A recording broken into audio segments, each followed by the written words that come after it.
If you're looking for a clean, sober, professional, academic, well-researched, historically accurate, generally accurate, serious podcast on Southern folklore, ghosts, bizarre events, and unique people, this podcast is not for you. However, if you've decided you can live with that, then join us for The Strange South. The Strange South.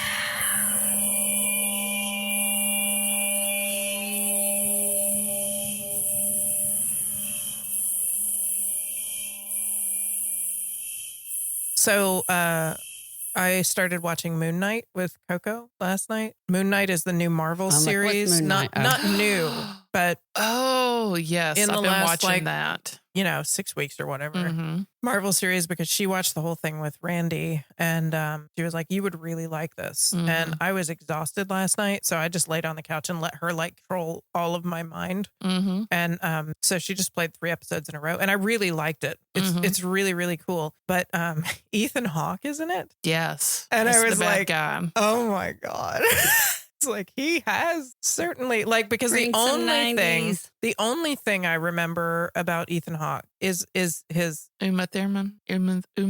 was he with Uma Thurman? Oh, yeah. They were married, I think. Right? Were they? I think. I just remember his baby Uma face, cute boy Thurman. status. Like the long hair, he was supposed to be so cute, and he was never like Mr. Stellar actor in my mind. He was never really was that notable for 90s anything. movie? Reality Bites. Yes, he was in Reality Bites. That's the one I remember. That's the one I remember, too. And wasn't Ethan Hawke in Dead Poet Society too? Was that one of his first roles? Am I crazy? I think so. I think he was one of the kids in Dead Poet Society. Mm-hmm. But he's just he's forever young in my brain, because that's really the only thing. His face is really the only thing I ever associated him with, his heartthrobness or whatever. Right. And now I'm like, oh, I need to watch Reality Bites again. Yeah. We didn't say hello. Is this our intro, or are we just talking to each other? yeah, we can say hi. Hi, How's it going? Marleah. Hi, Patrice. Hi, Courtney. Hi, y'all. Courtney's going to keep us on track. Keep us on Just track. join our conversation, mid-conversation. Well, we've got a live show coming up for the first time in 2.5 years. And we realized as we were doing prep that the last time we did live shows, Courtney didn't do our live shows with us. It's been 2.5 years, and Courtney would be there and give us drinks and stuff. But that was before you really played more of a role. That was before we got you a mic. before they would let me talk. You didn't want to talk. Anyone. You told us not to let you talk. And That is so it was true. really weird, because our dynamic has changed That is in the true. last more than 2 years. Mhm. And so we had to we went back in and we're like, oh, wait a minute. No, we need a third. We have to have a third mic. We need a third mic. Well, it's because you were translating for Courtney the whole time. And we were like, why I know. are we doing Courtney that? would talk and one or the other of us would just be like, oh, this is what she said, because you couldn't hear it out there in internet land. Internet radio. Let the listeners vote. You can I vote like me that. out. We If you need think I shouldn't have a mic, just let us know. That wasn't a question. You don't have the right to say, I'm sorry. Your rights have limits. You're right. This is not a democracy. This is not a democracy. We need to record. We need to get a couple people who are really good singers and do a really quick 4-part harmony on internet radio. And just Yes. play that as a sound bite on our show. I can find those people. I know those people. Do you not like my singing voice? I love your singing voice. Let's do it right now. Do it again. No. Do you like that? That just no. Internet radio land. Internet radio land. Oh no, that wasn't right. I don't know those. Boom, boom. Courtney's gonna be over there going. I'm going to go mow, mow. Oh, welcome to our flurry brains. Yes. So we are already one drink in. Yes. And haven't even started our stories, but this delicious Mother's Day drink. Along with delicious Mother's Day treats Oh, yes. Yes. from Courtney. It's from Courtney. Thanks. She pampers us. And the cupcake shop down the street. Mad Hatters, love the you. best. If Love you're it. ever in Jacksonville, Alabama, and Even you if want you're not. cupcakes, Yes. Mad Hatters, Mad Hatters for go sure. there. So yeah, we thought this drink was sweet, but then we had a cupcake and then it wasn't as sweet after a cupcake. But it's wanted to do a kind of a spritzer type today, which it's kind of cool today. It's in the 60s and I thought it was going to be hot and we need refreshing. Right. But anyway, Yeah, it's a lemon lavender. It Go ahead. has been really hot. I was like, I think when you asked me about it yesterday, I was like, it needs to be refreshing. Mm-hmm. Yeah, it's cold. I know. I had The to wear a South. jacket today. I'm sorry, lemon lavender. Oh, yes. So we're going to pretend like it's really hot. Patrice has a I fan. got She's the fanning fan. herself anyway. With So an it's a alien. lemon lavender sparkling wine spritzer, I suppose. Spritzer usually means you put club soda, but we're going to call it a spritzer. Oh. But I made lavender full syrup with lavender that has finally bloomed in my yard. I planted it last year, and this year I'm getting purple flowers. Oh, So cool. it's the Does syrup. it take your? Sorry. I guess. Okay. I also cut it back. It's like any herb. Usually, the more you cut it back, the more it'll produce. So you have to cut back your basil and your mint and your thyme, so it will produce. That's what I always feel. So if you'll just clip it, even if you're not going to use it, it's better for. So yeah, I have the purple flowers. I had to cut like 4 out of the 5 that I had just to make this. But I saw little buds coming up for more, so there's still hope. So a simple syrup made with the lavender, and it's very thick and sweet. I don't really taste the lavender that much. I don't either, but And it may be because it's fresh. I may have should have added more fresh because dried you Dried need is less. stronger. Yeah, it's stronger. yeah. With fresh lemon juice, vodka, and sparkling wine. Drier, but the drier the better. Whenever I think of white wine, all I can think of is mom in the 80s. That's like Leg warmers. the only and thing she would order in leotards. the 80s was a white spritz. Actually, no. When we lived in Germany, she would order we went whole hog, man.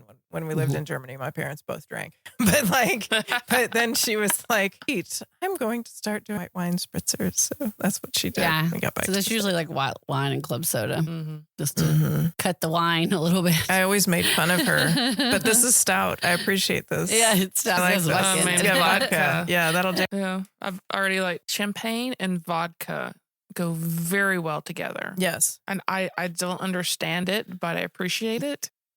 It's like since we started the podcast, it's something new to me. I would never thought to put Mhm. No, me neither. champagne and vodka together, but hello.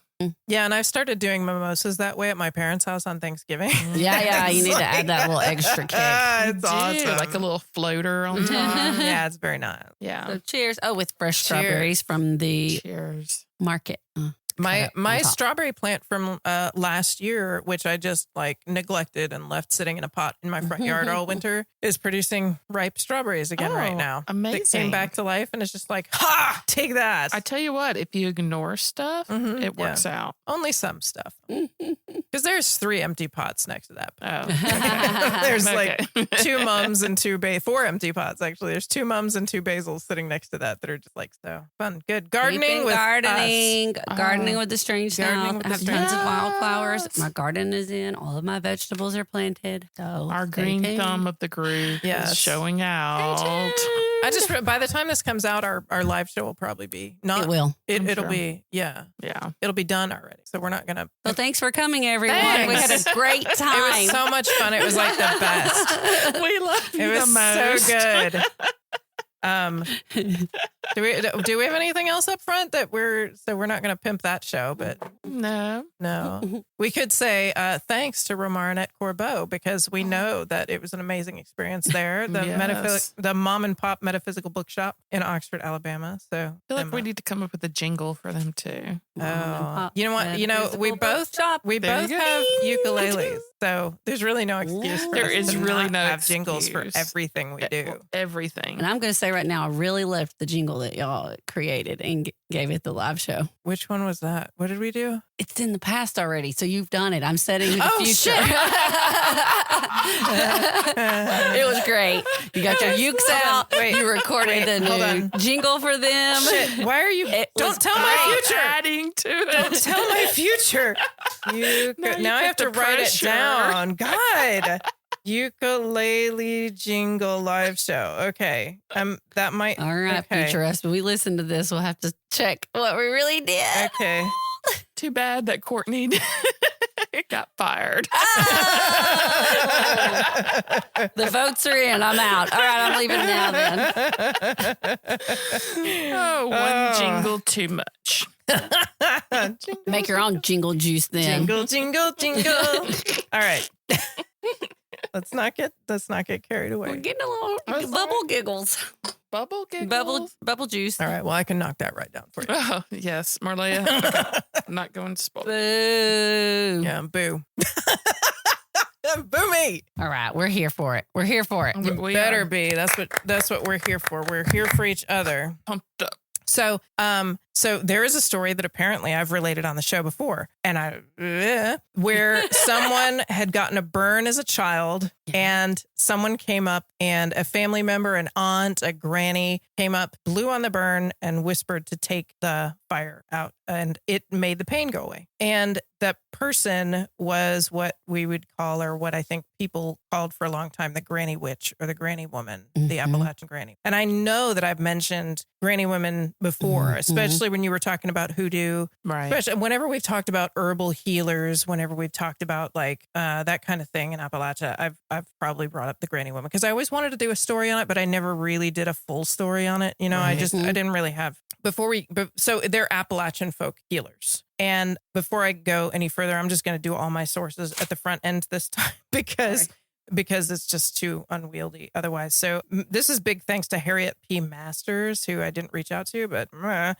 who wrote a thesis for East Tennessee State University called A Study of the Southern Appalachian Granny Woman. There's also an article by Patty Wigington at learnreligions.com on Appalachian folk magic and granny witchcraft. A review of John Riddle's book, Eve's Herbs, from the Herbalgram Journal of the American Botanical Council, Low Country Digital History Initiative, National Museum of Civil War Medicine article by Sarah Handley Cousins, 2 CNN articles by Jessica Ravitz, not Jessica Rabbit, not Jessica Rabbit, Jessica Ravitz, American Progress article by Renana Dine, and 1990, actually, this last one I didn't end up using. So folk healers. Granny women. Like as early as the 16th century, white colonists from Europe brought traditional healing and folk medicine or folk magic, whatever you wanted to call it, to what would be the U.S. So the South Appalachian region, 17th, 18th century, folk healing knowledge came from Scotland, Ireland, England. We all know this now.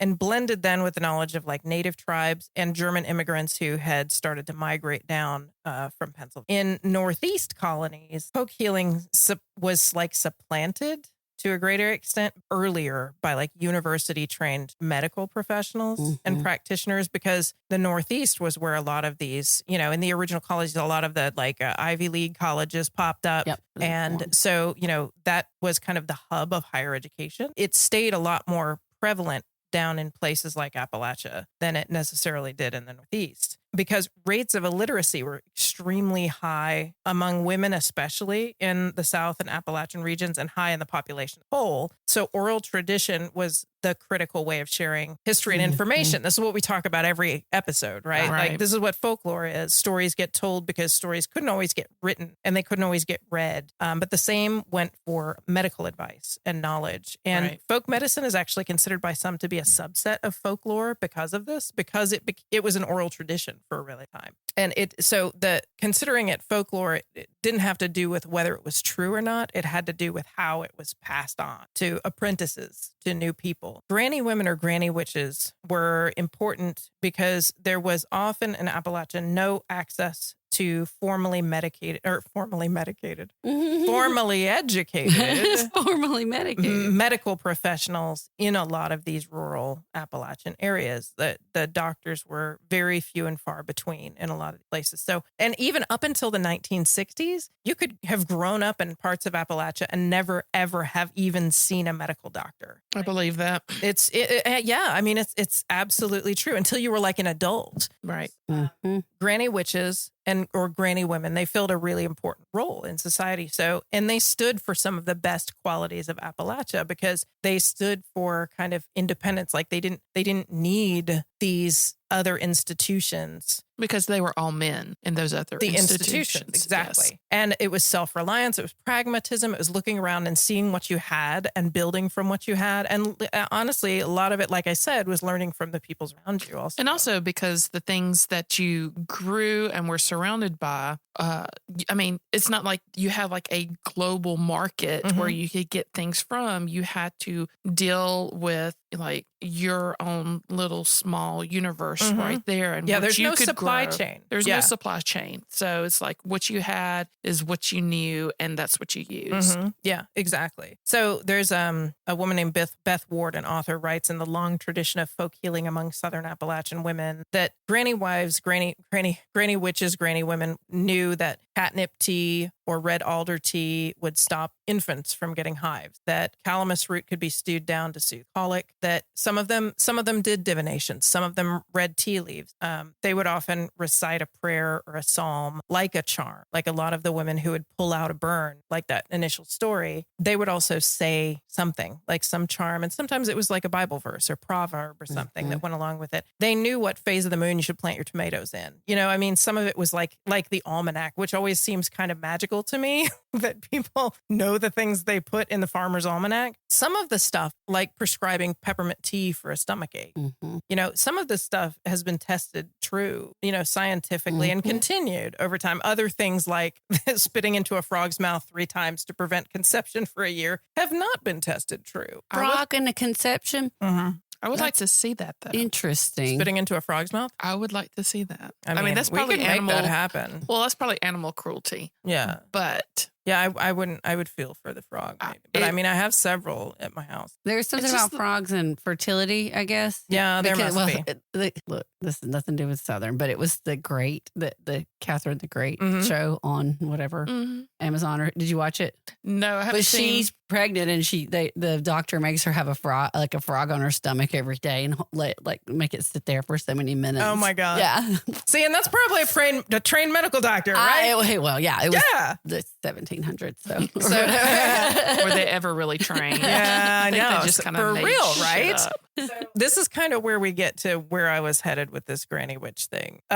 So granny witch's primary role in Appalachian communities tends to be as a midwife or a women's health consultant, a women's health support, which in rural areas is especially critical. People, when, you know, this story starts in, 700s, people want to have as many children as possible in farming in rural communities because you need a workforce. Right. And also a lot of your kids are going to die, Right. and so you need to have more. And so women were expected to bear these children. Birthing was a profession. That was, yes, their primary purpose in life. It's their job. And so they would start early and they would keep on for absolutely as long as they could. There's a book called Lying In, A History of Childbirth in America. Richard Wirtz and Dorothy Wirtz said that most of a woman's adult life would be spent rearing children. So the average age of a woman at marriage, they said, was around 22. And I would argue that in Appalachia, it was much younger than that. Yeah. The first child generally born 12 to 16 months later, and the last child not generally born until the woman is about 40, which means that she's going to have young children living in her house until she's 60 years old. Bless her. Or older. Yeah. And this is her entire life. Right. This is expected, Right. not always welcomed by Right. women for understandable reasons. Absolutely. Like I know all you at home too, or wherever you are in your car, you're all sitting there like, oh my fucking God. Right. And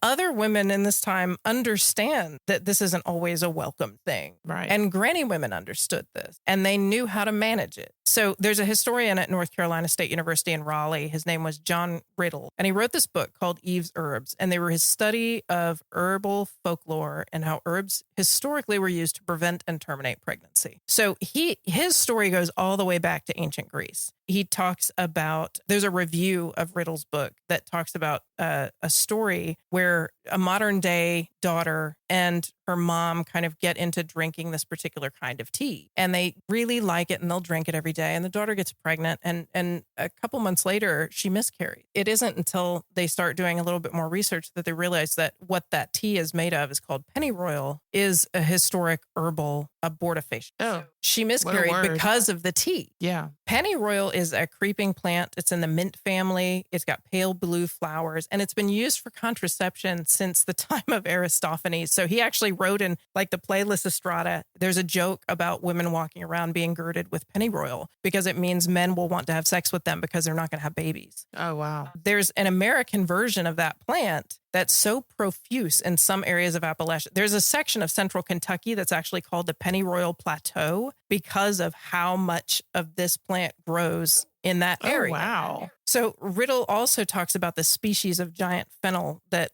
in Roman days, the Romans would call it silphium. And it could be found in this original Greek city of Cyrene, which is now in Libya. And it only grew in this 30-mile strip of land near the city of Cyrene. And the plant, they tried to transplant it to like Syria and Greece, and it would not transplant. According to the 2nd century Greek physician named Seranus, the juice from a chickpea-sized portion of this giant fennel, if you took it once a month, would completely be your birth control, would completely thwart conception. There was nothing better at stopping you from conceiving than this.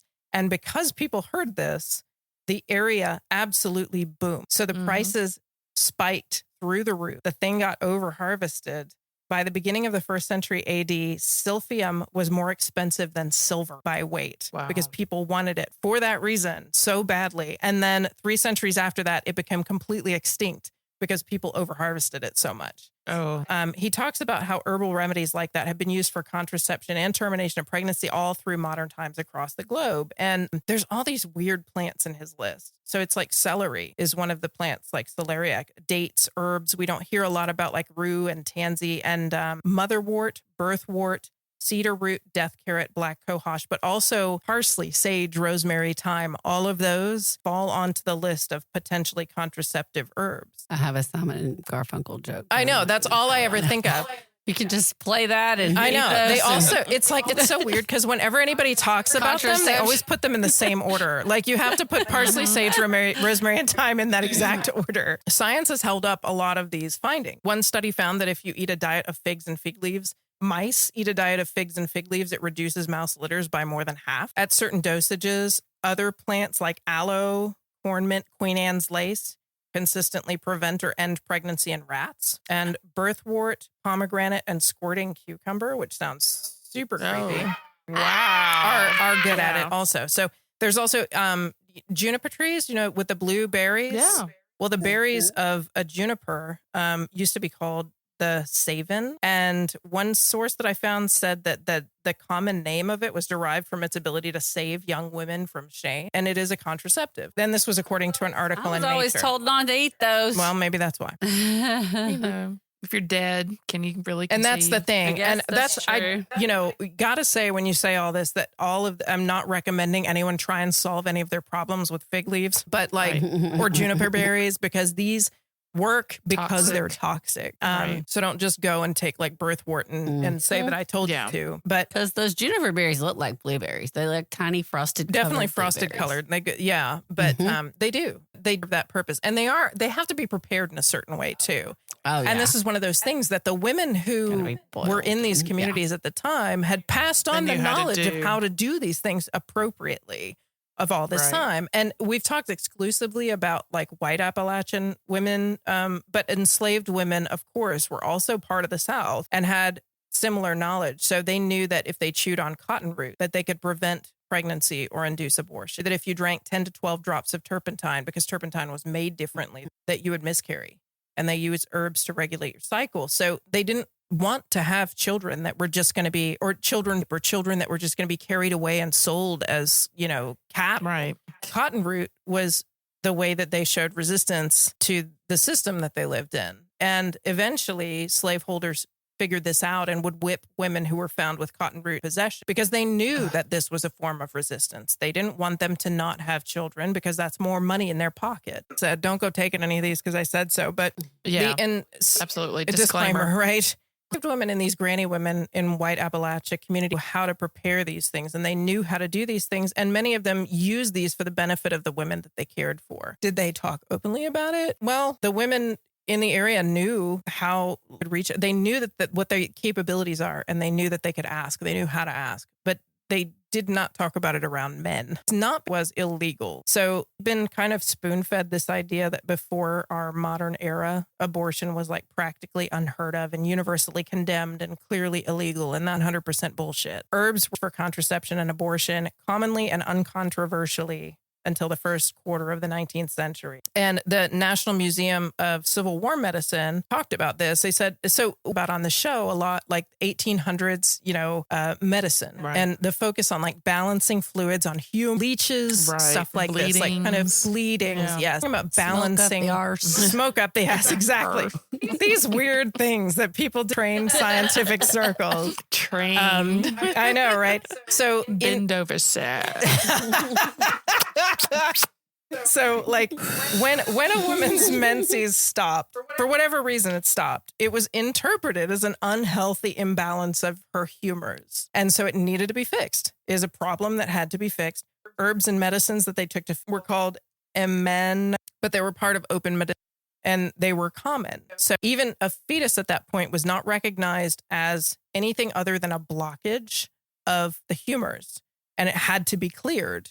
There was a rule that until the point of quickening, which is when the woman could first feel a child move, which is like really far into the pregnancy, 3-4 months. Yeah. Quickening. And until quickening, there was no belief on any part of a fetus. Right. Quickening was a really important concept in the law. There's Leslie Reagan is a professor of history, medicine, gender, women's studies, and law at the University of Illinois. And she wrote a book called When Abortion Was Crime. She talked about how before quickening, nobody at that time believed that life existed. The Catholic Church did not even believe that life existed before quickening, because quickening was what they called ensoulment. So the soul took residence in a body at the moment of quickening.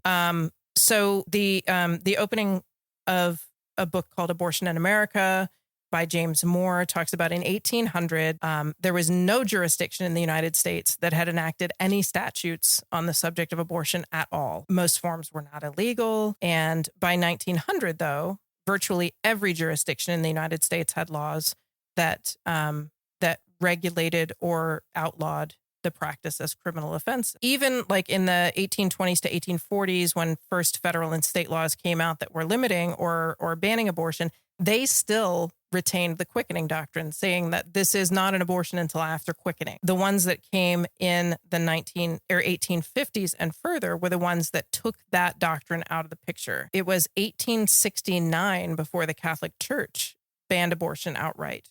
Before quick. So when we talk about like, well, this was a religious difference, blah, blah, blah, it wasn't necessarily true here. So what changed between 1800 and 1900? Victorian sensibilities changed. Family dynamics started to change. Women started volunteering at charitable organizations, leaving the home to do work like the Gilded Age. The Gilded Age.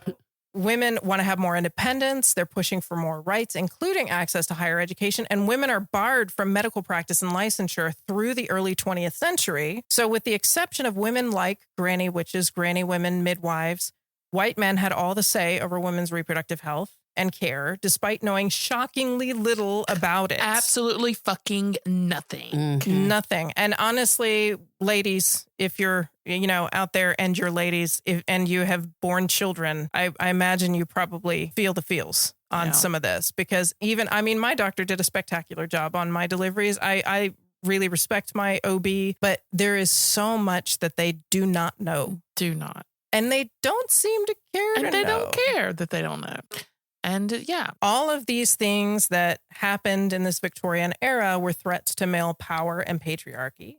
And at the same time, so the American Medical Association is a pretty new organization. It starts in like 1847. And it is, of course, all white men, because there are no female or black doctors. Because they would not allow them. So there's a doctor named Horatio Storer, who's a Harvard Medical School graduate. Most of his life, he's worked as an OB or done OB work, OB gynecological work. Yeah, and like the early gynecological work is like horrific. It's dirty. It is so horrific. Yeah, it's really bad. Look it up, y'all. It's pretty bad. So in 1857, though, the American Medical Association, which does not have this stance now, to be clear, started a battle against abortion. And it was part of and ran hand in hand with a battle against what they called irregular doctors, meaning folk medics, holistic medicine, and midwives, who are otherwise known as their competition. Right. And in 1950, And women. and yeah, exactly, mostly women. 50% of children in the U.S. in 1900 were being born into the hands of midwives, and this is a revenue stream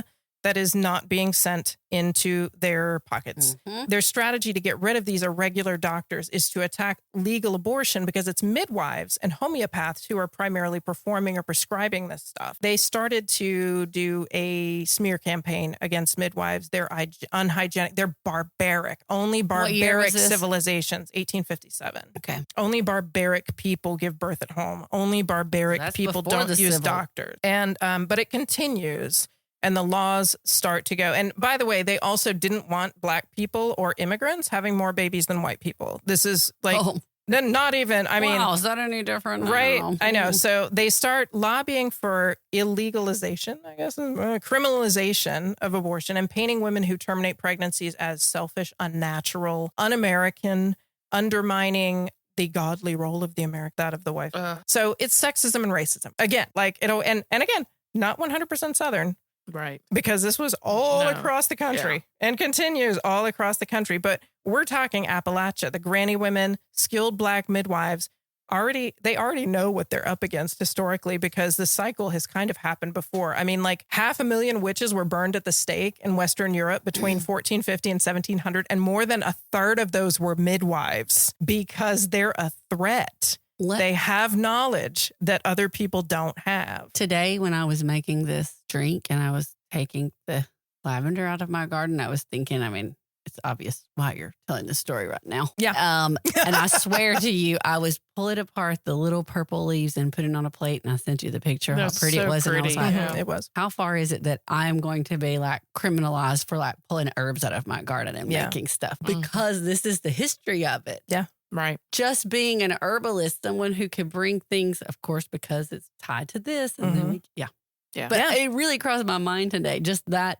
idea that you can just, Absolutely. I was like, I'm a witch. Yeah. I could be called a witch. All of us could. Absolutely. And it's so interesting because it runs like the idea that we in this area would support anything that ran counter to that knowledge is just so counterintuitive. Because like I said, that idea of pragmatism and invention and, and independence that made granny witches and granny women critical and like so important in their communities. That's something I thought we still respected in this region, Right. I mean, and people think that they do, but then, you look at legislation and it just completely runs counter to those ideas. So these anti-abortion laws that they started pushing through starting in like the 1860s, 1870s, went hand in hand with the ban of midwifery because that was the point. That was the whole reason why they wanted to do this in the first place. They wanted to concentrate power over women's reproductive health exclusively in the hands of rich white men who could profit from it and live under the, delusion that they were doing things in a better, safer way. Oh, yeah. And I think that was it. I think it was kind of like the savior syndrome of the delusion of like, how can these women who are inferior species Who can't read, who can't read, and they obviously write, can't make decisions for can't make themselves. decisions for themselves, like bring into this world. Yeah. Yeah. Exactly. Yeah. And so with the passage of these laws, the rate of hospital births rises significantly. By 1951, 90% of births took place in hospitals. Midwives are banned from practicing in hospitals. They're not anymore. Right. But at this time they were. It's just kind of like There is a interesting. little bit. Starting to see it. There's a resurgence. There has been a resurgence in the last maybe 25 I was gonna say, years. Yeah. Maybe, You would say but more I recent? I was thinking 15 or so, but I don't know. Yeah. I don't have children, as we all know. So, Yeah, but I do know people who are formally educated now as I do midwives. too. Yeah. Mhm. And there are hospitals that are programs. looking for them. There are Right. And programs. friends who will not go to the hospital. Yes. Who are having births at home. I know people like that too. Yeah. But it's still, that those midwifery programs that they accept They're at hospitals, they're still part of the medical I know they are. establishment. But I it's know. also, yes, it is also that. But the fact that we do have modern medicine Mhm. and the fact that we can have both. Mhm. Exactly. We can Absolutely. have, You can we can choose. plan for it Mhm. because like Mother Nature and the universe does not always Mm-mm. meet you halfway at your plans. Nope. So I know for a fact, me nor for my son would be here without modern medicine right now, simply because I had such a difficult birth and had to have a C-section. And I know so many women who planned for the natural birth and had to have C-sections because of complications. And of course, they would have been dead before that. So I'm like, here's a toast to modern medicine. Here's a toast to modern medicine. But they can exist. We can do both. Yeah. We can do both. And that's what there were other countries that at these times when modern medicine was starting to butt up against the traditional forms of medicine that dealt with that by placing them side by side and having them work together. And ours didn't work that way because there was a massive lobbying process in place that stopped one of those in its tracks entirely and basically annihilated the midwife profession and granny witches and granny women by the mid-century. And they've only recently started to come back. And there have been different times, during the hippie movement, there have been times when people kind of started moving in that direction. And there's a cycle that kind of runs where people start moving in that direction and then everything kind of winds backwards. And because the people with the power shut it down again. Yeah, always. So their scheme worked and people are more interested in midwifery now. And part of it is because they're really unsatisfied and upset with the medical treatment of pregnancy, as we were saying, because the U.S. has the highest maternal mortality rate of all quote unquote developed countries that are in the world. And our infant mortality rate in the U.S. ranks 33 out of 36 measured nations. Rich white men do not fucking know everything. Absolutely. This is this is not sustainable. No. And it hasn't done what they said that they wanted to do. So if you want to know where infant mortality is the highest, Arkansas, Alabama, Mississippi, West Virginia, North Carolina, Louisiana. And all but one of these states falls into the top 10 states with the lowest income populations in the country. And there's a reason for that. And despite the fact that Medicaid expansion is shown to help low-income women access the most effective forms of contraception and abortion when necessary in their lives when they choose, 3 of those states refuse to expand Medicaid, including our very own Alabama, when given the opportunity under the Affordable Care Act. And we got to stop falling for this Victorian trick that sells this picture of abortion-seeking women as selfish and immoral. Oh, my God. Because it's all over the news all the time in every conversation. And there's a Washington Post article from 2021. 75% of women who seek abortions are low income. 59% are already mothers and 55% are experiencing disruptive life events like a breakup, like a divorce, like a job loss. Things that you cannot just easily get over when you don't have fucking money. You cannot get over your car breaking down when you don't have money. You can't get over your windshield getting a massive crack. And you can't get over this shit when you don't have $400 to spare. No. So there was a study using Experian credit reports that found that women who were turned away from an abortion clinic on account of arriving, they got there just past the gestational limit. And so they were turned away. They have an 81% increase in records related to bankruptcies, evictions, and court judgments compared to women who arrived just under the limit and were provided abortion. Mississippi, Florida, and Kentucky have passed new laws restricting access to abortion. Louisiana, Alabama, Tennessee, and Arkansas have been trying to do it. 5 of these states are on the top 10 states with the lowest income populations in the country. So according to the Commonwealth Fund, more than 50% of rural communities in the U.S. have no hospital-based obstetric services at all. And let's get to the education too, because if we're just going to teach abstinence, then of course this is going to continue. If you don't teach like what contraception is for, how to get access to it. So all of these states that you're talking about, of course, are going to promote abstinence, abstinence, abstinence. And then we're going to be where we are, where it is abortion is the option at that point. Because no one was even taught what to do. Yeah. No one was taught that you can It's- go to DHR and get this for free when you are, a teenager, and that this is going to keep you from, because it's not that they're like, oh, I want to kill a baby. It's like, oh, I didn't know what to do. I don't know what happened. Yeah, Right. But most of them are They're not fucking- teenagers. Most are in their 20s and most already have children. I just heard an NPR article today. So. And rural women are almost 10% more likely to have maternal morbidity or mortality than urban women. I mean, we're proud of our rural roots. I mean, like in the entire South, it's something that is a source of pride, and it should be. There are so many good things that come out of that. You know, it's a prize. It's spectacular, but you can't just fuck it over like this, you know? And it'd be remiss to not say that Black and Native American women are 2 to 3 times more likely to die from pregnancy-related causes than white women. Yeah, anyway, it fucking costs money to have like birth. It like, does. Yeah. So Southern women, I will say, will suffer disproportionately when access to reproductive health care is further restricted, and they have already and are already suffering disproportionately. And if you aren't one of those people, just know that you're not in the majority. I feel like we need to go back to granny women. You know what I mean? Yeah. I don't have an ending for this. Yeah. I mean, I went on a fucking rampage with this, putting this together today, because I'm really fucking pissed off, you guys. And we should be. We should be. And it's a Southern problem. You know, I mean, it's a nationwide issue. It is. Mm-hmm. But this is our problem. These are our people. You know, this is our problem. And we have got to fix this shit. So anyway, this is why I told you that I was not going to be a happy maker today. But that's what I got. So.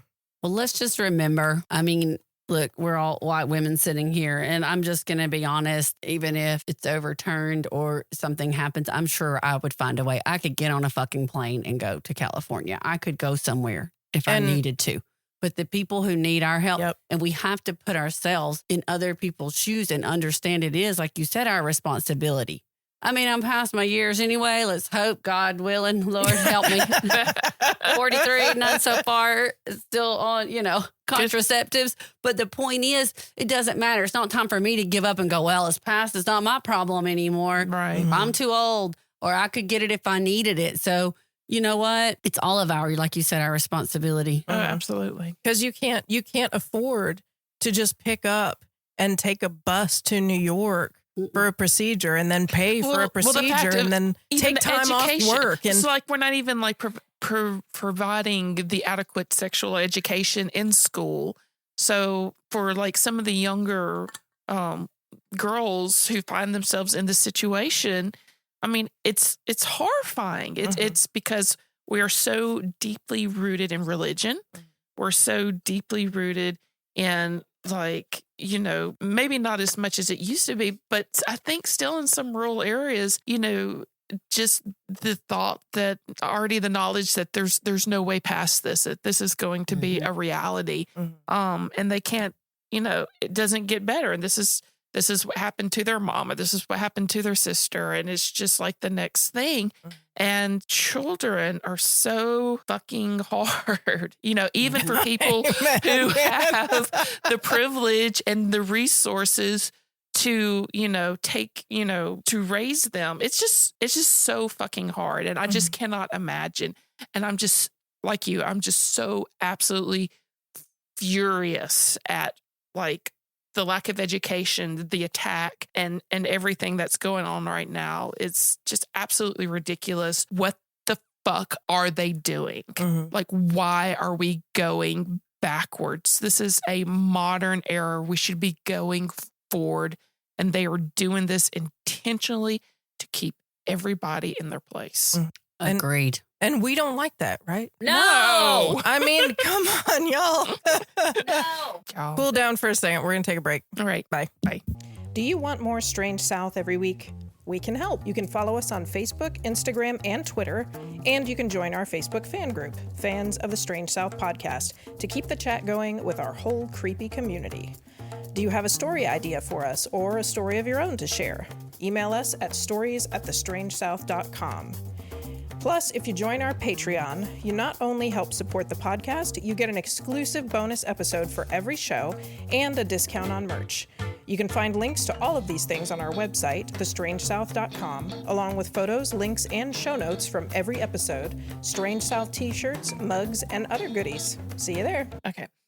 So I am going to talk about Gwen Shamblin and the fat shaming meets God girl Awesome. What? I watched the first documentary and the new one's about to come out. I don't know what y'all are even already talking come about. out. Okay. And see, I thought HBO, Yeah. they set it up weird because I would have watched it today, But the second part, they just continued it as like the first season. Oh. And so it was telling me like the second season came out and I was looking for second season, but they just added it like the last 3 episodes to the end of the first. Oh.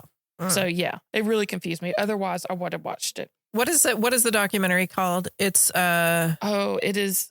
I'll tell you in a second. Okay. But if you don't know Gwen Shamblin, which I did not know, I didn't or recognize either because I'm not in those circles, but you would recognize her if you are in them circles because she usually wears skin tight dresses. She's super skinny, big hair, and she has fucking big ass hair. Yes, she does. She is taking like a note from Dolly Parton, but she does not do it well. Nope.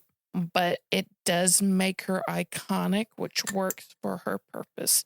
Gwen Shamblin, and honestly, I don't know her maiden name. Shamblin is like her first marriage name. Oh. I don't know what her original name is. She was born February 18th, 1955 in Memphis, Tennessee. Her dad was a doctor.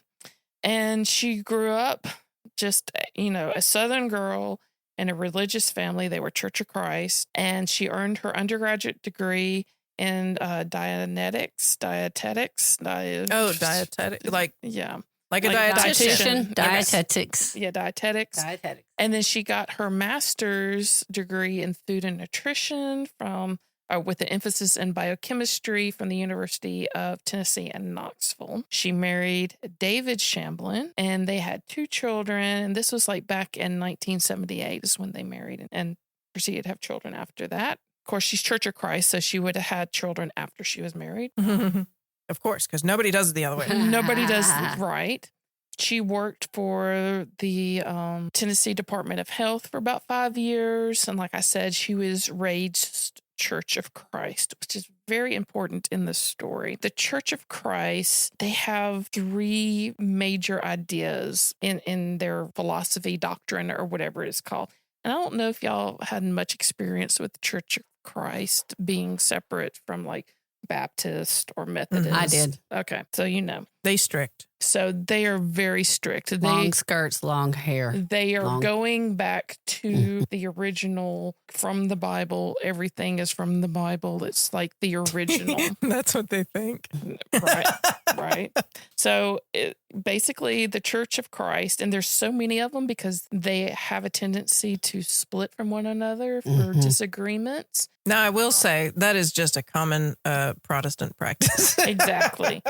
But they all proclaim to be the one true church. They have no hierarchy because it's supposed to be like the elders. It's like there's no one minister or whatever. It's like the elders, which are all men. And they're believers in baptism for salvation. And they also believe in 5 acts of worship, which is basically the Sunday morning worship must replicate the New Testament worship service of the early church. There is no singing with instruments. Everything is a cappella. They believe like the Lord's Supper every Sunday, and you give money to the church. It's men praying and men preaching, and it's always like the patriarchy, men first. And it's to be fair, most Protestant religions most religions are that. Most religions are that. Many, exactly. But most in this country. Right. But I mean, to be fair, like Methodists are a little bit more lenient. Methodists, Episcopalians, Lutherans, Episcopalians, and Presbyterians, right. Female leaders. Cooperative Baptist Fellowship. Yes. I don't know about that one. I was raised Southern Baptist. Some liberal Baptists. Primitive Baptists. There are liberal Baptists. There are. So there may be more than you think that, I really do think that the subjugation of women might be closer to a minority now in Protestant sects. Bless you. Listen, I'm just saying. I don't. Not in this state. Not in this state. Listen, y'all, this state fucking shocked me to death. Right. But they're following this Timothy whatever. I don't fucking know the Bible, I do. Okay. But they're following this Timothy where it's like, let Timothy. women He didn't know. Hey, women mama loved learn him. in quietness and all subjugation, but I permit not a woman to teach nor have dominion over man, but to be quiet. For Adam was first formed, then Eve, and Adam was not beguiled, but the woman being beguiled hath fallen into transgression. So it's like all the women's fault. They should just shut up. Original sin. Original Eve's problem. sin. Yeah, shin. Original sin. Tequila. No. Vodka. Yeah. I don't even know. She shall be saved through her childbearing if they continue in faith and love and sanctification with sobriety, which obviously I'm not sober right now. Yeah. But all the things, like, just fuck you. Okay. Can I go on like a teeny tiny? I swear I'll come Absolutely. right back. The Apostle Paul is responsible. The Apostle Paul wrote the letter to Timothy. It's not Timothy that wrote that. It's Paul that wrote that. And the Apostle Paul is responsible for most of the subjugation of women in the Christian religion. I was just going to say, that sounds just like a Baptist. That's why we couldn't vote in church. And I remember going, why can't you vote, Mom? And let's remind all the Bible believing Christians out there that the Apostle Paul never fucking met Jesus Christ, and the disciples didn't say this shit. Right. So, Paul, I don't know. Watch seriously. Like watch out for Paul. Watch out for Paul. Watch out for Paul. Anyway, go ahead. Don't trust Paul. Yeah. I'm glad you said that because I know nothing about that. So anyway, in 1980s. Paul lies. Paul lies. And Gwen kind of knew that. Okay. So anyway, so Gwen's in school. 1980, she began like this weight control consulting practice. Had nothing to do with the church. It was part of probably her thesis in college. She struggled with her weight in college, like a lot of us do, like freshman 15. Freshman 15. I got that. I got the COVID 30, but me too. So, but while she was in college and after college, she consulted with like genetics and metabolism and behavioral modification. And she dealt with all of this, but it did not explain like why some people were thin and some people were overweight. She's trying to find a reason. It's like, why are these people thin and these people having to struggle with their weight? And I totally feel that. 1986, she founded this weight down workshop. Oh, the way down. Yeah, Way Down Workshop, which was a weight loss program with really no food restrictions. They didn't tell you. Jazzercise. And it wasn't about exercise either, but it was basically like, it's almost like count your calories. It's like when you eat, if you start to feel full, stop eating. It's only eat when you're hungry. Only eat when you're hungry. And then when you're satisfied, not full, like before you're full, stop eating. And then, just portion control. These are good. And these are good. Yeah. It was absolutely. So this is, kind of this workshop. That sounds very sensible. Yeah. I try to live by that. That she was working up. Yeah, I fail so often. And it's hard to do. It is hard to do because a lot of us are emotional eaters and such. And so she developed this workshop and it was working, and it was part of her master's degree at Memphis State University. And then she kind of continued counseling, and she did these workshops first, like at the mall in Memphis. And it was good. People were losing weight, had nothing to do with religion. The program offered small classes, like I said, in like the retail, mall, and not in a church or anything like that. And so that worked great until people lost weight, but then they gained it back. And so, she kept offering these programs, and then she started to connect it to God. She was like, well, you gained the weight back because you were not a true believer. Oh my God.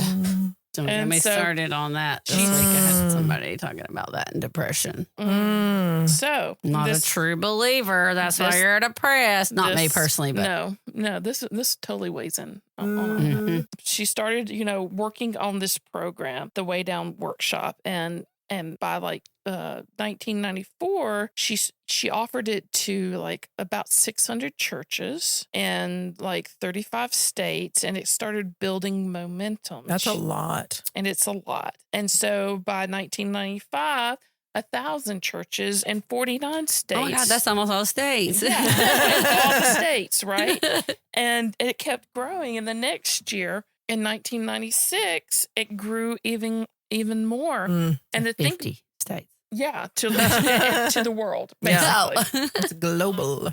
She went global. And by this time, 1996, she started to like have like a staff of 40, and she built a headquarters in Franklin, Tennessee, and started doing like these annual summer conventions.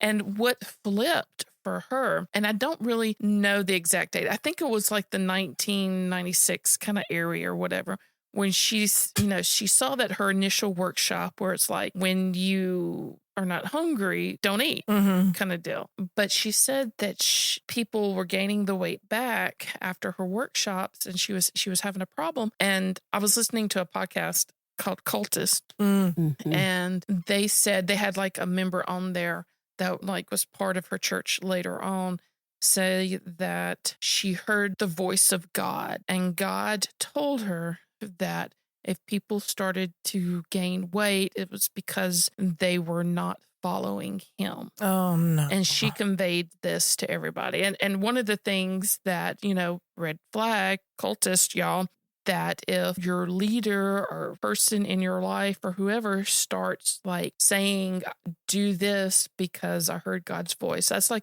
a number one scary red flag. It's like, you don't do anything because somebody says that God told them to do it. That's when you need to go seek medical attention, and because your chemicals are fucking you up. Yeah. Basically. Wait, the And person also- who hears God, you mean? Yeah. And the other person. The other classic person MFM, call the your other dad, you're in a person cult. Yeah. can seek God themselves, because God will talk to you. Exactly. Right. It is not all about Sounds that a lot like person. Nexium. Right. Oh, Right no. now. Yeah. It totally follows the same line, right? So in 1997, Gwen published this book. So she started getting, all this attention from the churches and people, and her whole premise is like, when you start to get hungry or you start to reach for whatever food, pray to God and give yourself to God and give your troubles to God and give that hunger or that need to eat to God. And if you believe in God, then you will not eat, the thing, and you will not continue to overeat. and whatnot. It's like, because that first part of what you said, It's not. there's something to that, Yes. give that to God, But give it that. could be But when it comes meditation to or cross it stitch, could be give anything. it to cross stitch. Yes. Give it When it says though, if you believe in God, you will not do the thing. Right. That's where you Yeah. go off the rails. That's right. No, it started out like it's exactly what a lot of diets teach you. It's like, when you start to feel hungry, chew a piece of gum. Yeah. When you start to feel They hungry, all have it. go for a take a walk. walk. Absolutely. So in 1997, she published the Way Down Diet book, and it advised readers to use spirituality to avoid overeating. Again, not a bad thing. No, Mhm. it's not. Okay. It sold 1.2 million copies. She taught that the love of food should be transferred to a love of God, and to cut food proportions in half and eat only when hungry. Again, not a bad teaching. That's why people were drawn to it, right? 1998, workshops hosted more than 21,000 classes. Oh my God. Had like 250,000 participants Crap. worldwide. This Like, is it so went- fast. It went so fast and went crazy. Well, because it plugged right Yeah. into already established religion and doctrine. And shame. And that's the doctrine, is Yes, shame. it is. Okay. In 1999, she was brought up Church of Christ. She was brought up very strict, male, patriarchal. Man is taught, women submissive, children sight unseen, basically, is how she was brought up. But because she was having all of these workshops, she was still Church of Christ. Church of Christ would not let women lead Mhm. in prayer and preaching and all of that. So she broke with them in 1990 because they were not in line with what she was doing. When she broke with them, she founded the Remnant Fellowship Church in Franklin, Tennessee, which is just outside of Nashville. Franklin is, which, was big. She broke with her church that she was raised in because obviously, which is she should have. If they were not allowing her to be a leader of the church, then she should. So I do not fault her for that. So in 2000, and she has all of like 250,000 and more participants and followers of her plan. And, she has like these workshops she does, the schooling and stuff. In 2000, she broke with, or 1999, she broke with the church. And then 2000, she sent out to her emailing list. And she has all these deals with these churches. And she said that she believed that the doctrine of the Trinity was not biblical. Well, as soon as she said that, the churches, the evangelical churches, They slammed those damn doors. They were do. like, nope. And so her publishers canceled all of her books. She was removed from the Women of Faith website, and even some of her employees left her staff. However, and honestly, the reason that she gave for like discrediting the Trinity, which if you Does everybody know what the Trinity is? so the Father, the God, and the Holy Ghost. Father, Son, and the Holy Ghost. Right? As one triune being, As but one. separate. Yes. Right. Okay. Father, Son, But Holy if you- Spirit, if you want to say. Don't say ghost because some people don't like that. Right. But if you think about this, if you think about the Church of Christ being, I think they call it like the restorationist movement or the restorationist kind of doctrine that they have where they're restoring like just the teachings of the Bible. So the Father, the Son, and the Holy Ghost are all equal.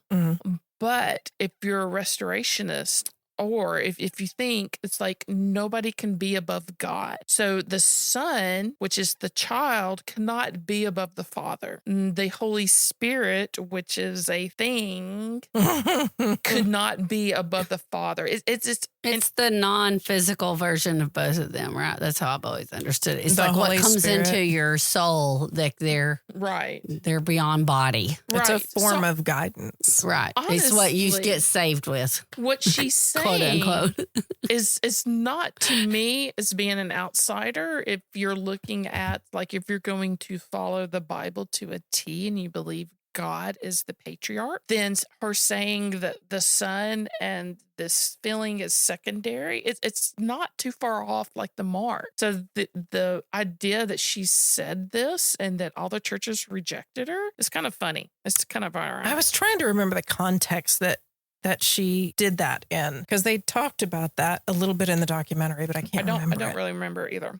But anyway, so she said that, and the church was like, nope. But she had such a following then that it didn't matter. It set her back a little bit for a little while, but in the end, it really didn't matter because over the next 10 years, her Way Down program was on the BBC, 2020, Current Affairs, Oh The my View, God. Dateline, Family Circus, Good Housekeeping, Women's Day, multiple newspaper articles. She was featured on the Today Show. She was on CNN's Larry King Live.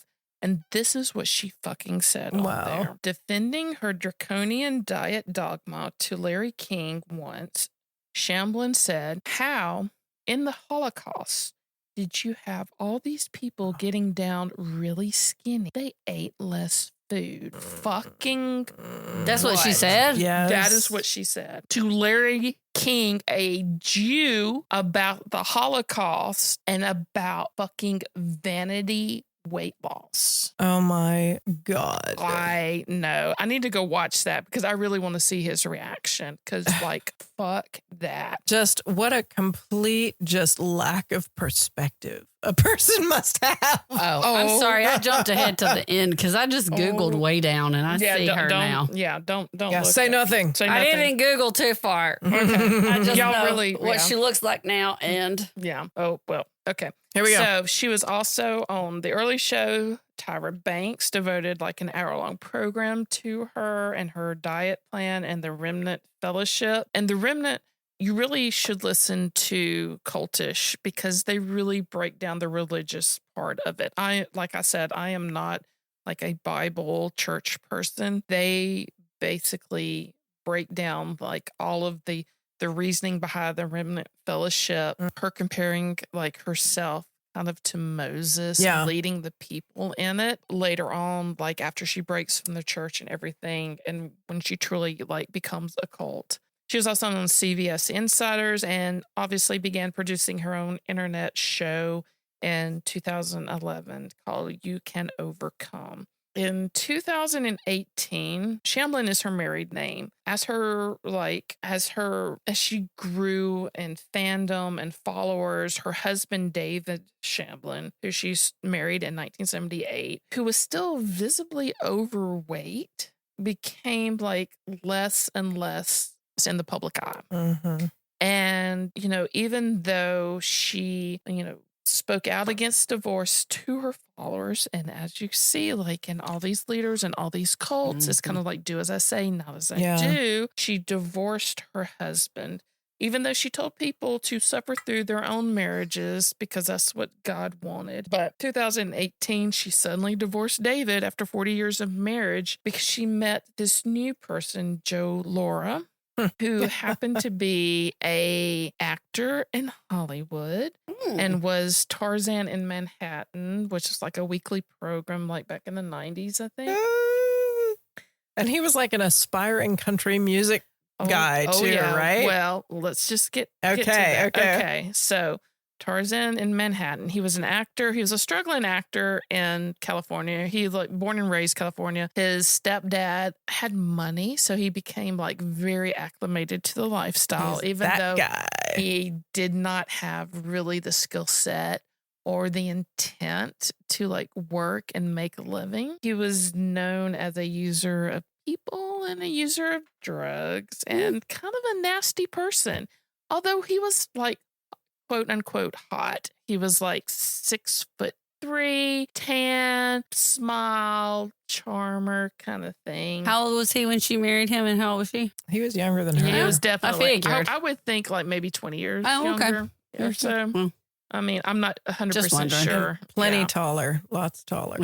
Yeah. But anyway, so he was, he would date older women and they would lavish That's gifts what I upon figured. That's what I was asking that for. Yeah. And, and then when, they called him like sleeping with other people, they would ditch him and he would just go from like the next older woman that could like maintain his lifestyle. And he had he didn't make money. Like all of his money came from like charming older women, basically, while he was pursuing his acting career. But, he met this woman, he was dating this woman, younger woman, who was also an actress or actor. And they had a child together and they moved to Nashville because he said that he wanted to pursue his country music career. Mm-hmm. He was very much like kind of the David Hasselhoff of country music.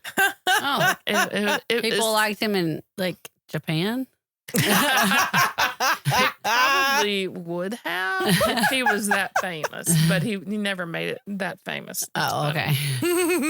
So in 2015, Joe Laura and his baby mama, they moved to Nashville. He, was trying like this music career, quote unquote. And he was doing this, so that he could support his family. He was like, later on, if he doesn't, make it in music, then he would get a quote unquote job, like he said. And his, he already had a child with this woman that was an actress also in California, where, she followed him to Nashville, but she had folks up in Chicago. And she's like, look, I've got all my family. Like, I need help with this child. Like, you need help with your children. If you do not have a supportive spouse, you need that village to help you with it. Because children are hard. Children are so fucking hard, right? And so she's like, look, if you don't work this out, we're going to Chicago. And this, just to give the character of who Joe Laura was, he called the police and he claimed that she sexually assaulted her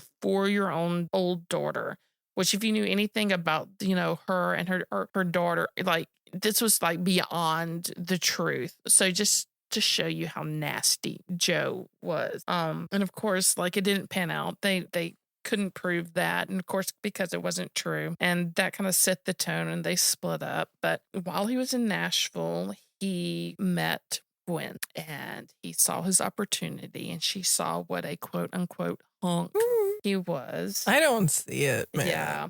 You've seen him. I'll have to look it Oh, up. I've Y'all seen post him. pictures, right? He's Okay. very milk toast. I don't He's know. he's the typical like what you would expect. She casted milk toast. him in her production, and she fell in love, and he saw dollar signs, and just like that, because Remnant Fellowship Church, which she was head of, had a recording studio. He became a country star. So he became a country star in his own mind. And also he became a minister Oh. Because it's that easy. overnight. And it's really, if you watch. He got his online minister degree in 24 hours. If you watch this HBO documentary on Gwen, then you will see just how fucking gross it is. Ooh. Yeah. And you can tell that when he's speaking, that if you watch her. I'm feeling some righteous gemstones around here too. Yes. Oh, yes. Oh, sure. Okay. Yes. For Which sure. was fantastic. But Oh, I love that show. That was a great show. But if you, in this documentary, The Way Down, if you watch her look at him while he's talking, you can tell that she was just going, just shut up and be pretty because this is my gig. You could really see it in her eyes and her force. You could just see her looking at him going, oh my God, what the fuck is he saying? Because it's so stupid that you just need to shut up and let me run my show because I'm the money maker here. And she was the brains. Oh, yeah. She was intelligent. Oh, She was a smart cookie. Okay. And oh my gosh. So over the next 20 years, the Remnant Church became much more than like losing weight and God. It was all about power. So Gwen exerted more and more power over her members' like finances, marriages, custody arrangements, parenting, social media postures, and basically all contact with the outside world. It sounded like a cult. It was a cult. yes. So The Atlantic, in an article that's the 7 signs that you're in a cult, defined being in a cult is like having opposing critical thinking. Yeah. You weren't supposed to think for yourself. Isolating members and penalizing them for leaving. Yeah. Yeah.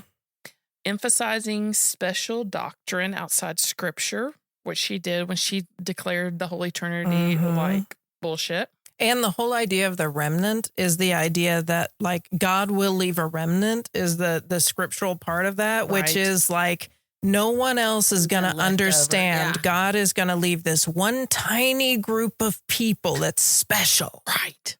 And a lot of that is the Church of Christ. Mm-hmm. And that's why they split off from each other so much. And they always proclaim that they are the true church, Mhm. which totally fucking baffles me. It's like, we are the true church. No, we are the true church. No, we are the I know, true right? church. Like, no, we are God's people and everyone else is going to hell. No, you're going to hell. I'm not going to hell. You're in the I bad remember church. arguing with my mom about this when I was a teenager, when I had friends who were different religions too. Mhm. Oh, yeah. I Oh, was yeah. like, wait, no, they think the same thing. So, Oh, yeah. like, and I remember like when I was like playing sports and we'd be praying and I'd be like, wait, but they're praying over there too. So which side is God on? Well, that's the thing. Right. Who's God going to score this point for? Y'all, it's fascinating because God is always notably absent from all of these interactions, right? Like But God is isn't not that sending intent? lightning Because down. No, God is with me. Oh, Get what yeah, you want. yeah. He was You there think- though. Oh, yeah. Don't you Alabama won. Yes. yeah. Roll It's Tide, roll. God's will. So also another sign you're in a cult is dishonoring the family unit, crossing biblical boundaries of behavior versus sexual purity, personal ownership, and separation from the church, quote unquote. A lot of the cults too, if you'll I watched the whole thing like on the Nexium group and all like the different cults.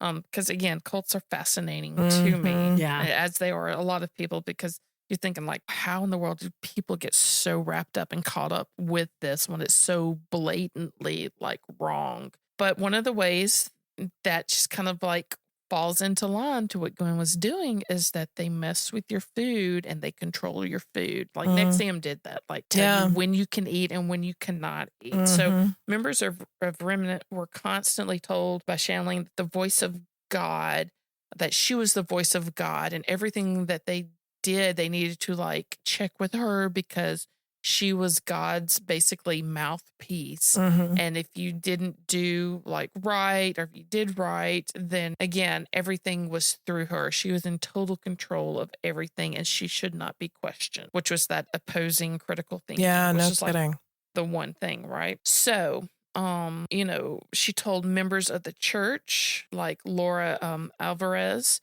she told that she needed to lose weight. And as far as weight goes, you know, she was told she needed to lose like 4 pounds a week. A week? I was like, total? What? That's not a big deal. A week? A week, which is like... That's an unhealthy range. Unhealthy amount. That's what, like a 2,000 calorie deficit? Yeah. Or a 1,500 calorie deficit? I don't know the She told another member, Teresa Morris, that within more than half a pound a who, day. like when she started this weigh down process, she lost 27 pounds in 2 months, which again is a little bit over really the healthy amount of, you should like 10 is like borderline, which you should like lose in a diet. And that's usually at the beginning. Like everybody has like water weight and stuff that they lose at the beginning. So she lost 27 pounds in 2 months, but then she ended up losing 138 pounds in 18 months. And even after she lost that weight, and this is Teresa Morris, she was told that even after all that weight, she needed to lose more weight. And in order to like, and she hit that, like when you lose that much weight, you're going to hit a plateau. Oh yeah. And you're like, just, I mean, if you're a 400-pound person, you might need to lose more than 138 pounds. Yeah. But even still, you still need to be told like you're doing a good job. No and shit. you can keep going. Right, exactly. But she was told even to lose more weight, and if she didn't lose more than 2 pounds a week, then she was like told to fast. And she was told that, you know, the faster you do it, the holier you are. And then it went down to like she was only supposed to take 10 bites a day. And then, you know. Oh, that makes me mad. Give me those Right. ladle. Very much, 10 ladles full. 10 ladles. So it was like it was like God was never pleased according to Gwen. Like you lost the weight and you need to lose even more. And the faster and the less you ate, the holier that you were and the more God appreciated it. And so it ended up being, you know, Teresa Morris said that, you know, the 10 bites a day, she started having problems with her kidneys, and it's because her body was eating her kidneys and she had permanent like kidney damage from this.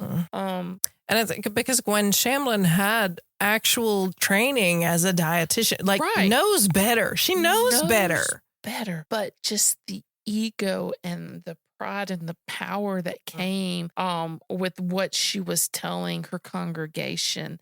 It's like she went over, like she hit a precipice and then just went over because it moved on from weight loss, and she began preaching that her weight loss creed would cure all perceived ills of the world, saying that remnant members were able to break free from slavery of drugs and alcohol and cigarettes and overeating and overspending. So she was like, not only does, you know, your addiction to all these, like to food, it's like your addiction to all of these other things need to be handed over to God. And so, you know, that's kind of where her power, like when she kind of really went over the edge of like, you know, God needs to be totally in control of your life. And by God, she means she. Yeah. Because God was speaking through her. Because she's taking specifically vulnerable people. Absolutely. And just, you know, and if you went against her, then she had this whole congregation and all these leaders saying, well, it must be you. You are defected. You are the sinner. If you can't do this, then it's you not, you willfully sinning against God. Oh, man. Yeah, it's rough. It is so rough. She fucked up so many people. Her following, had like all of this just abusive psychological stuff going in their head, and they preached like the leaders were pure, husbands were supposed to be kind like Christ, women are submissive, and children obeyed their parents. And this is kind of like, it went from God praying to God when you were hungry to all of this control over you through her from God. And it, hit every aspect of her members' lives. And it really was kind of stripped out of like, it was a crossover from like Handmaid's Tale and Stepford Wives. Children were supposed to be ultra disciplined. She started, this trend of them wearing strangely old-fashioned clothing. Oh, Lord. Like turn of the century ruffles, lots of lace. The boys look like, little Lord Fauntleroy. Fauntleroy. Yeah, that word. And she became like really focused on the children, controlling children for some reason. I don't know what that was all about. But she believes the children are. Which actually she didn't. She wanted them sight unseen. She's like, children really, they're okay to be here, but they should not be like heard or seen. They should be controlled. It was all about hierarchy. It's like, the man, but it really, but not in her case. But not in her case, because she was exceptional. God was speaking through her, right? And then, it fell into place. It was like Gwen, the man, the woman, and then children, kind of how the hierarchy was. And if the congregate fell ill, like with cancer, gained weight, or had disobedient children, then she declared that it was a judgment of God, that it was your fault. You were the sinner. You did not believe hard enough, and you need to repent for the bad things that you had done. And if you didn't, then bad things were going to happen to you and to them.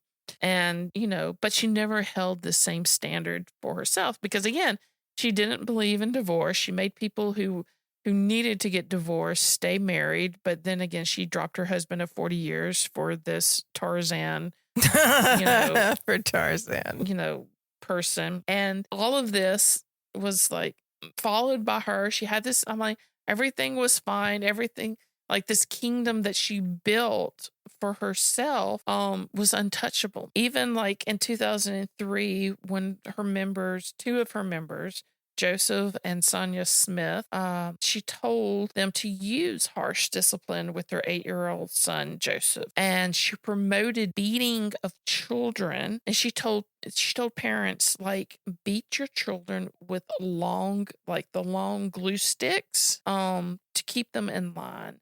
And so Joseph and Sonia Smith, who were from Atlanta, did this. And she praised them for like locking their son up, Joseph, with like nothing but a Bible for 3 days. So she was promoting the beating and harsh discipline and abuse of children within the church, saying that parents, again, going back, and I fully believe this is going back to her Church of Christ kind of early beliefs of men are head of household, women are subservient, and children should be like seen but not heard, and not even really seen. And if they do not like follow this strict guideline, then they should be like punished. And this punishment was ordained by God through Gwen. And so during one of these punishments, the Smiths locked their son, 8-year-old son, in a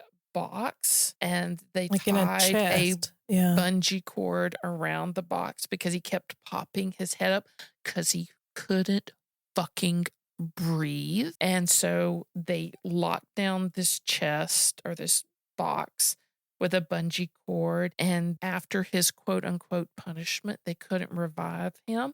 And so he ended up fucking dying in this box. And the coroner said that Joseph had injuries pretty much everywhere on his body except for the palms of his hands and the soles of his feet. And his parents were sentenced to life in prison plus 30, even though They have audio of Gwen telling them how to punish their son. Her and her church were never brought into this scandal. It was swept under the rug. Nothing ever came of it. The people, her followers, never questioned her during this time, because one of the ways that a cult controls people is really simple. They teach you to minimize the part of the story that doesn't fit with the narrative that they're trying to give.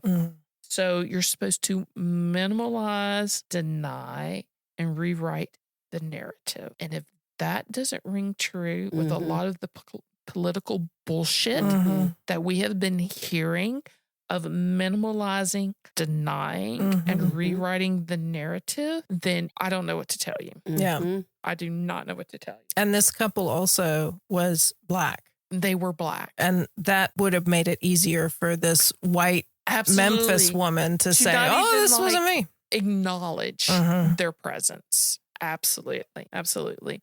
One of the pregnant members of Gwen's church, who was trying to get out of the church, was told that if she left, she would be cursed.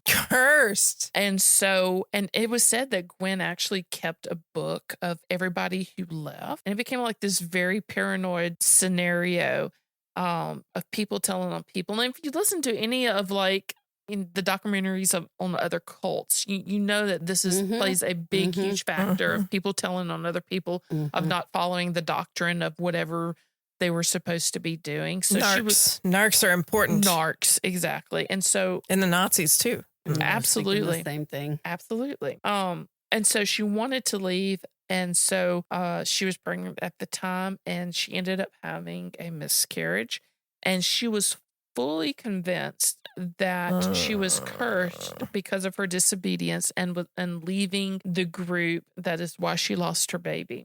Because this is the bullshit that Gwen started feeding her whole congregation. Under Gwen, she started Exodus Ministries or Exodus Industries, which was also it was the business arm of the church. They built custom homes. They provided plumbing, electrical work, air conditioning work. So this is her whole church. So she went from these workshops to starting this church, and church is tax-free. And so a lot of times people under these tax-free guidance will start businesses, and these businesses are actually there to support and give money back to the church. So if there's plumbing problems within the church, then they just have a business that deals with plumbing, and you build houses for your membership, and it becomes all a big community. If you need, your room painted, or you need landscaping or something plumbing problems with your house, and you're within the church, then you just call the church, and the church sends over the plumber from the church. And it's all tax-free. And it's all it is all that. So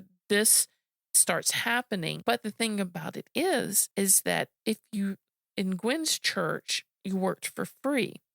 So if you were a plumber, you did it because you are a servant of the Lord, and this is what God wanted to do. So you were going to go fix so-and-so's toilet because it was all because you're a good Christian and you wanted to follow the Lord. So everything, all the businesses that they started up to support the church and the church community, became from free labor that was quote unquote donated to the church. And these workers were cooks, daycare people. And so while all of them were given the labor, all of this money that was saved was going back into the church. By church, I mean, but going back into Gwen and her inner circle and following.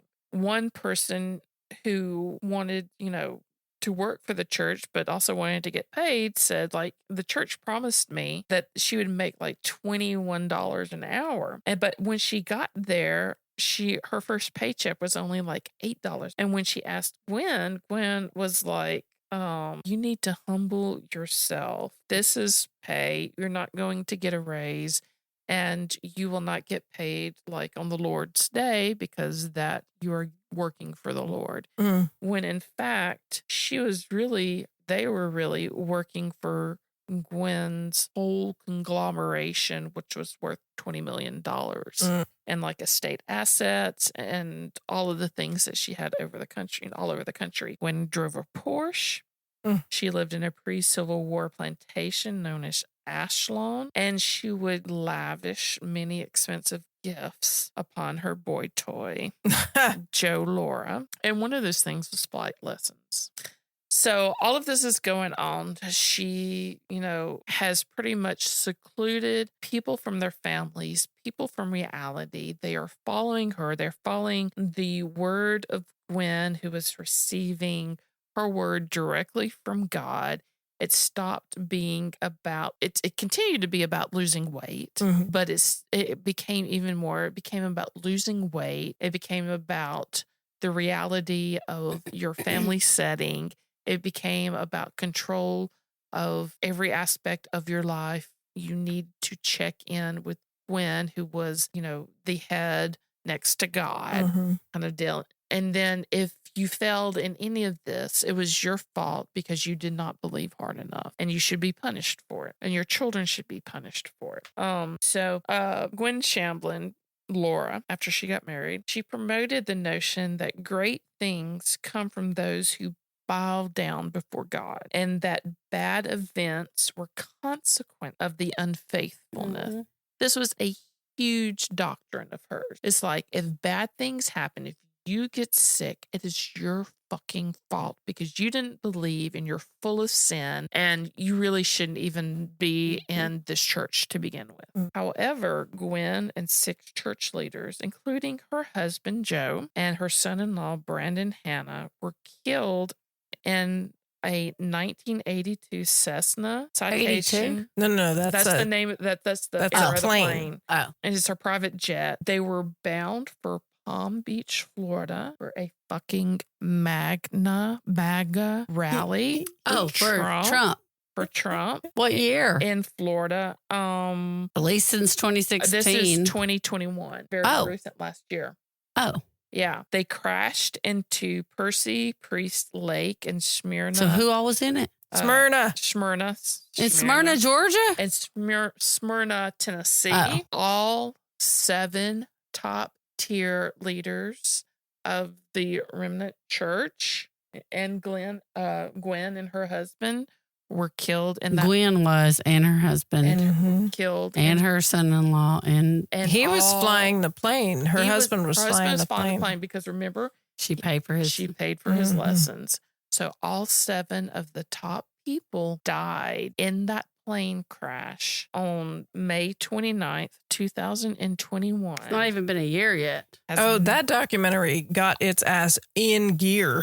Yes. It came out 2 months later. When the plane crash happened, they had already finished the documentary, and then the plane crash happened, and they were like, whoop, whoop, whoop, whoop. And they went back in and covered it very briefly. But it was like a little spot at the last episode. And then it was kind of like a cliffhanger because it was all happening real time. But the thing about it is that she preached everything happens because of God and God's punishment. And so this left her church in fucking shambles, but they denied it. They acted like fucking nothing happened because if you remember, in a cult that it's all about what denial, doesn't fit. Yeah. And just ignore what doesn't fit. Ignore what doesn't fit and just keep going. So there are still the remnant church is still going on. It's led by her daughter, who, thank God, does not have the same stamina or I don't even know what to call it as her mom. It's still going on. She still preaches the same shit, but it's not as strong as it was when Gwen was in charge. But the documentary, the HBO documentary, is The Way Down, God, Greed, and the Cult of Gwen Shamblin.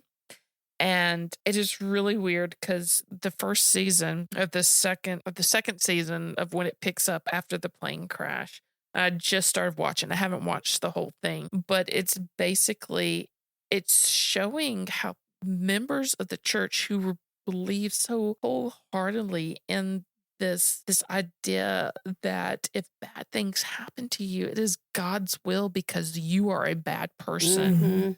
And so for all 7 members of the top, including Gwen, having died in this plane crash going to a Trump fucking rally, Mhm. just blows like how people adjusted to that. So first they ignored it, and they're continuing to ignore it. And her daughter has taken up the reins, but she's not out in front of people. She is still preaching, but she preaches from behind a curtain, like the Wizard of Oz. Oh my God. Yeah. And if you look at her, I feel so fucking sorry because in the plane crash, she lost her mom, she lost her stepdad, and she lost her husband. So she suffered all this trauma, but it's like they picked up, like, or nothing happened. And she looked, and I hate to judge people by the way they look, but she is so thin, and she I was gonna say, so yeah. pale. She looks so sickly that she looks like she needs about 50 The daughter? years of therapy and to get over just this tragic trauma that she has been brought into. And thank God she is not like her mom, but she needs therapy. Had she not, I feel like in the documentary, had they not said something about, had she had a miscarriage or lost a child, or she did. had depressive issues She did. already, and she had lost a remarkable amount of weight and was just trying to cope with with things in this kind of isolated situation that she found herself in. And the fact also that I'm sure she was trying to cope in the fact that her mom was teaching that it was all her fault and that it was all her sin that was the root of her problem. And this is something like that Christian, like Protestant Christians especially, have to deal with, and I can't speak to Catholics, but that it's biblical. It is biblical. Right. That your sin causes consequences like this. It is biblical that this happens because you've done something wrong. And yet at the same time, it is also 100% biblical that is untrue. Right. Both of those things are explicitly in the Bible, and you've got to deal with that. And that's the problem is like modern day Christianity with the industrial evangelical complex tries to make these things so black and white and choose one or the other. But really, the Bible is a wisdom document and it's about asking questions. And they lose all of that because both of those things are 100% biblical. And you have got to sit there and you've got to process that on your own. You fucking have modern medicine. And you can have exactly, midwives. But of course you wouldn't. There are gray. If you're looking for power, you don't want people to have questions. No, absolutely not. I mean, it goes back to that. Like, you cannot have people questioning anything. Exactly. Because when people start questioning things, then you start losing power. Whoever's in power will lose power when the people start asking questions. Absolutely. Yes. Yep. That's to both of these stories. Absolutely. Yes. Through line. Through line. Boom, boom, boom, boom, boom. But We did it. Yeah, I have not watched the second part. Well, the second part, from what I've read so far, is like the members dealing with the loss of all 7 of their leaders who controlled their lives and realizing they were in a fucking cult. Yeah. So did people leave? I'm sure people, I think people have come forward who were scared too in the past because they were scared of Gwen saying that they were not true believers and that they were going to, and that's it. They are going to hell. One of the people in Cultish was actually a member who was there from the age of 10 because his mother was there and stayed there until like maybe 18, young adult.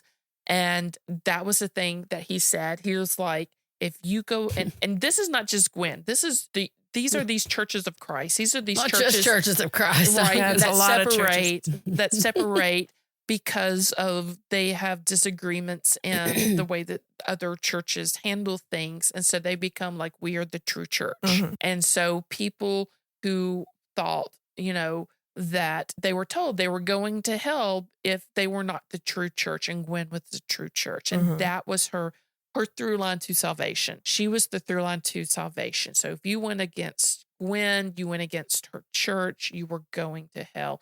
And she preached this. She preached that they were the true church. Other churches are false. They went against God. God did not support them. Therefore, if you did not go along with her and her beliefs and her church, then you were going to hell. And for some reason, that is like the worst thing that you can do as a person. And this member who like was indoctrinated when he was 10, he basically said, I got to the point where I was like, so I'm going to hell. So what? And he's like, as soon as he got to that point, he was just like, they had no control over me because that is how they control people. It's like, if you are not part of our church, then you're going to hell. If you're not part of our church. And this is where you don't ask, like, if people don't ask critical questions, if they don't challenge these people and they just go along with it. And that's where you get in the loop of power and being like in a cult. You're in a cult. Congratulations. Congratulations. That's right. Question all the things. Fucking question everything. all the things. Right. If Question somebody says everything and be kind to people. Be kind to people. If somebody says God spoke to them, so we have to do these things, red fucking flag, run. Run the other way because that's fucking scary. Yes. Yes. Yes. So there you go. So that is the whole story, Damn. continuous saga of Gwen and the Way Down cult. Oh, man, y'all. We've got a little after talk left. Not like way down yonder on the Chattahoochee. Not It's a like little way different. down yonder on I the think it's more like- Chattahoochee. It gets hotter than a hoochie. It gets hotter than goddamn hell. Yes. I don't want to get started on my experience with Hellfire. I'll talk let's- about that. Not in that. Maybe in the After after talk. talk. Okay. Okay. Thank y'all so much for You are the listening. best. We appreciate you. Bye. Bye.